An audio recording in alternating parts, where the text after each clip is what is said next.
You're in for a treat today because I'm going to give you my top 10 favorite houseplants for your house. Now, in order to make the list, you can't be a fussy drama queen plant, so these are going to be easier to take care of, beautiful, and just awesome all-around plants.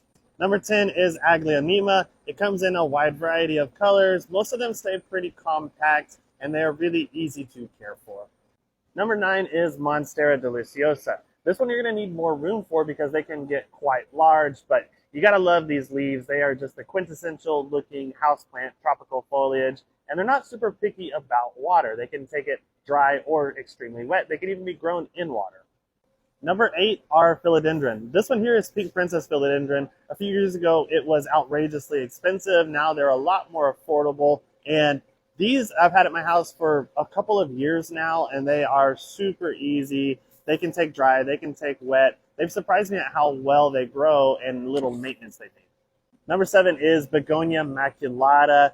Because they're a begonia, I thought that they might be somewhat of drama queens, but these can actually dry out and still be okay. They may just drop a little bit of leaves, but the foliage is stunning, and they can grow really large because they're cane begonias and a surprising amount of durability in the house. Also, look how pretty their backside is. I love a pretty backside. Number 6 is Desert Rose, and it's going to be the only succulent type plant on this list because it seems to be a little bit less picky about the watering and a lot easier to take care of. This is one of those plants that you will see passed down from generation to generation, oftentimes because they're very long-lived houseplants. Number 5 is Ficus elastica, or rubber trees. These things come in a wide variety of leaf colors. Look at the beautiful variegation you can find on them. Some of them are almost even black in color because they're so dark. And these things at my house oftentimes get extremely dry, and they don't show any sign of stress or leaf discoloration, even when you don't water them enough. Number 4 is the money tree, and these things are absolute money for new plant owners because they're very easy to take care of. They actually store water in the trunk, so you can let them dry out in between waterings, and they're just fine. Overall, they're tolerant of a wide variety of light. You can chop them off, they regrow, but very easy to plant to take care of. Number 3 is golden pothos. Now, most pothos are easy to care for, but the golden seems to be the absolutely most durable in my opinion, and it's also our best-selling pothos of all time. It's just really easy. It will take really low light or really bright light. It's super easy to propagate. It's fun to have in the house.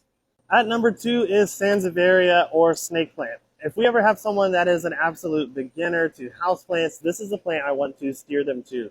Very easy to take care of. You can go like a month or more without watering these and they will be fine. The only thing you have to watch out for is making sure they have good drainage and that you don't overwater them, but they will tolerate low light, bright light, almost anything you put at them, and there are a lot of different varieties and colors and sizes available in the snake plant.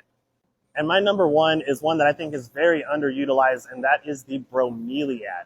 There are so many different unique sizes and colors of this plant, and something that's very interesting about it is you actually water the leaves. You want leaves to be holding water whenever you water them, and you focus less on the soil and more on keeping water inside those pockets in the leaves, and that's going to keep them happy. I have a few plants that are honorable mention. They could have made the list but didn't. Dracaena is one of them. Lots of different varieties available. Spider plants, of course, are incredible, very, very beginner friendly and fun because they make little babies that you can then cut off and propagate super easily, give them to your friends. So let me know which ones are your favorites and which ones I might have left off this list, and happy houseplants.